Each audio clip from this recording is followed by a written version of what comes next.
What's up, guys? Today we're going to show you how to make one of our favorite Filipino desserts, Mamon. Mamon is a super fluffy Filipino sponge cake that's topped off with shredded cheddar cheese and sugar. To make Mamon, first you want to start off by separating some egg yolks and egg whites. In total, you're going to need 10 eggs.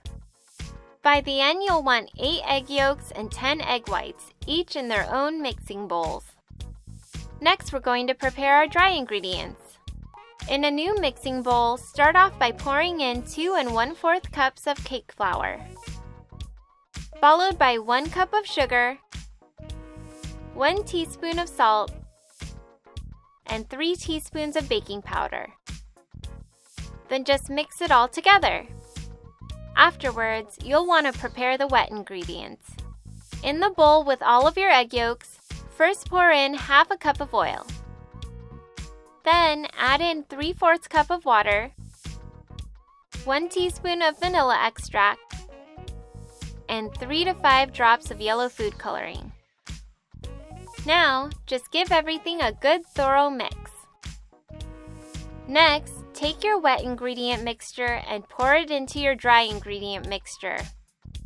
Using a whisk, blend everything together until the mixture is nice and smooth. At this point, it's time to fluff up your egg whites. If you're using a KitchenAid, secure the bowl to its base and set the speed to high. Then immediately add in 1 teaspoon of cream of tartar and half a cup of sugar. Allow your electric mixer to mix everything until you have stiff peaks. By the time it's done, it should be extra fluffy. Now take your fluffy egg whites and set them next to your other mixture you prepared from earlier. If necessary, you can wake the batter up with a whisk if it seems like it's settled. Afterwards, using a ladle or a large serving spoon, pour in 1 scoop of the yellow Mamon mixture into the bowl with your egg whites. For this part, we're going to be using the cut and fold method to incorporate the ingredients together so that we don't agitate the ingredients too much. It's important that you be as gentle as possible, otherwise you might end up with a denser texture to your cake. Continue to gradually add in the yellow batter, cutting and folding in between until everything has been fully incorporated. When you're done, it's time to start filling your molds. Before filling your molds, spray the insides with cooking spray so that your Mamon don't stick. Now just go ahead and pour in your batter into your molds. Make sure to fill them to about 3/4 of an inch from the top so that they have room to rise. Brioche molds are almost identical to the Mamon molds, so if you're looking to get some, we have a link in the description. Once you're done filling your molds, take each one and drop them onto your table a couple times. This will help release any trapped bubbles that might have formed in the batter.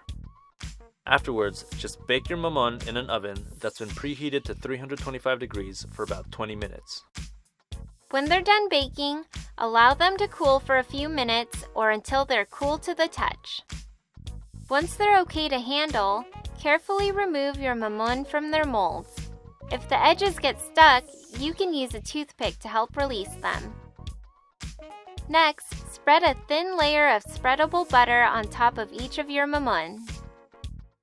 And then, using a grater, shred a generous amount of canned cheddar cheese on top. Be sure to use canned cheddar cheese specifically because it complements Mamon best. If you're looking to use the same exact cheddar cheese that we're using, we have a link in the description. Finally, all you have to do is sprinkle some sugar on top. And your Mamon are good to go. These Mamon are insanely fluffy. If you've never had Mamon before, you're missing out.